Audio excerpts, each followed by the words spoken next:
What's good, YouTube? I got a 2006 Audi S4 V7 4.2 liter V8.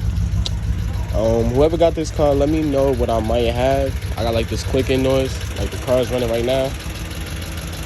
I know it's backfiring and stuff. I gotta change the ignition coils, spark plugs, etc.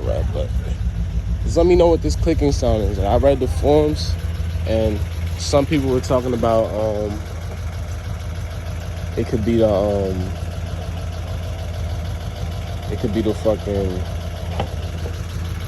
intake flapper or some shit like that. Like, I got this from the auction, so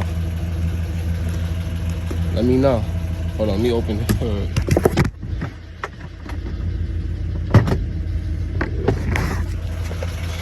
I popped the hood.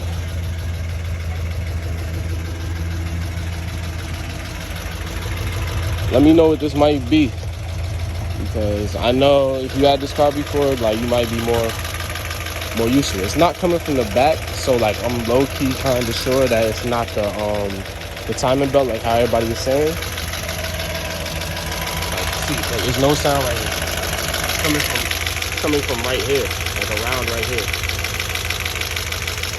The pistons are on the side, so I know that, you know what I'm saying, it's not no crazy ass rod knock. But yeah, let me know what this might be. It's the sound coming from right here. Alright.